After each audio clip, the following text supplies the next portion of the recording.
तब साधना में रुद्राक्ष की मूलता है।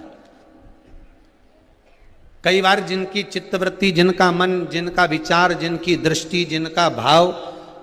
विद्या अध्ययन में नहीं लगता हो, मन उच्चिष्ट हो जाता हो, खेलने में ज्यादा लगता हो, बच्चे चिड़चिड़े हो जाते हो, या चित्तवृत्ति कैसे भी भगवान में लग नहीं रही हो, या आपका भी मन भगवान की सेवा में नहीं लगता हो, दौड़ दौड़ के वही व्हाट्सएप में चले जाए, मोबाइल में चले जाए, फेसबुक में चले जाए, यूट्यूब पर चले जाए, कहीं थोड़ी सी देर के लिए कथा सुनने का मन करे फिर मन भटक जाए, या पढ़ने का मन करे कि अब मैं पूरी शिवपुराण में भी घर में पढ़ूंगी, या मैं भागवत पढ़ूंगी, या मैं रामायण पढ़ूंगी, और 2 दिन तो लेके बैठी, तीसरे दिन से मन में फिर वो चिष्टपन आ गया कि कहाँ बैठ गई, मैंने कहाँ नियम ले लिया। तो ये जो चित्तवृत्ति में आ जाता है, मन उचिष्ट हो जाना, चाहे विद्या से हो जाए बच्चों का, चाहे किसी कार्य से हो जाए,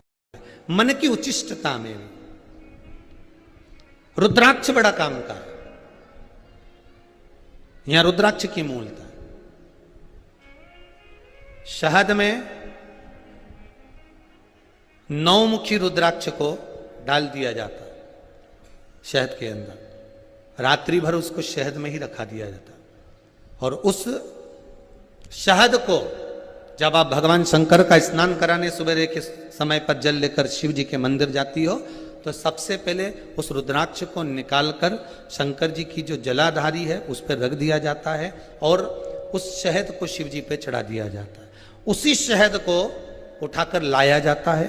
और बाबा का शुद्ध जल से स्नान कराकर, बाबा का पूजन कर कर, दूध दही जो भी आप समर्पित करना चाहते हो, पंचामृत आदि बाबा को समर्पित कर कर रुद्राक्ष और शहद को वापिस लाया जाता है। उसी शहद को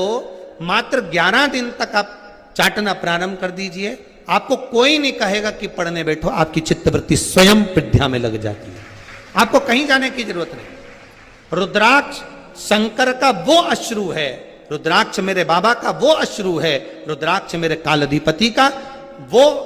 सुंदर अश्रु है जिसके बल पर जीव सब कुछ प्राप्त कर सकता है।